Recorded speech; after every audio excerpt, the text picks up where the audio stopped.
We're going to do well here, but I think Iowa rewards the intensive approach where you're showing up in 99 counties. I've answered questions from everyone in all corners of the state. These other candidates, Donald Trump's not been willing to come and answer your questions.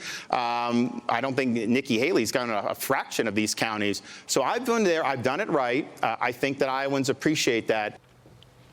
Ron DeSantis taking center stage at the Fox News town hall in Iowa last night. The Iowa caucuses are now just 5 days away. Doug Collins is a former Georgia congressman and host of the Doug Collins podcast, and he joins me now.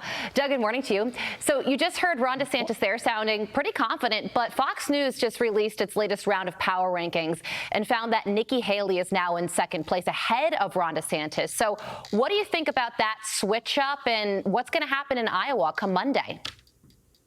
I think come Iowa, you're going to Monday is going to see Trump victory. I think Donald Trump is going to take the Iowa. Nikki Haley, Ron DeSantis are going to fight it out for second place.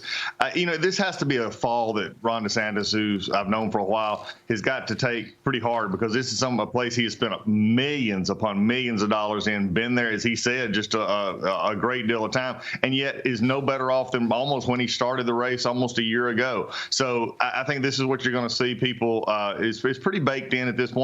The biggest thing right now that I think that the President Trump's campaign has to do is make sure that their voters turn out.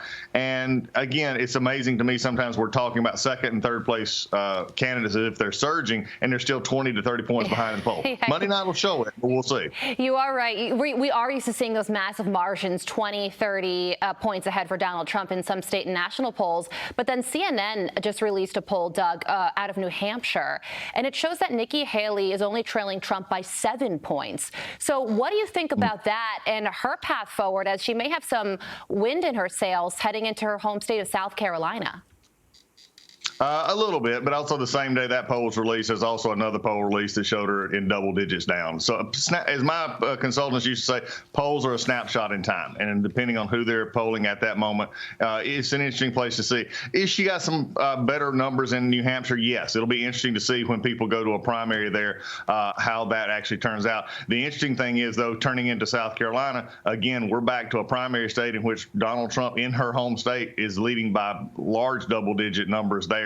So it's just going to be an interesting play in the next few weeks, but I do see, it's going to play out with the voters, and I think that's what people are looking for at this point. Well, the other big news story of the day has to do with Defense Secretary Lloyd Austin. We now know why he was hospitalized, because he was diagnosed with prostate cancer. He underwent a surgical procedure to treat it and then was readmitted to the hospital on January 1st due to complications. The president didn't know about his hospitalization until 3 days later. It was only yesterday that he found out that the defense secretary had prostate cancer to begin with. So all of this has led to some major questions that John Kirby was faced with yesterday. Take a listen to this exchange between Kirby and Peter Doocy. Watch this. Why should we believe anything that this administration tells us about anything ever again?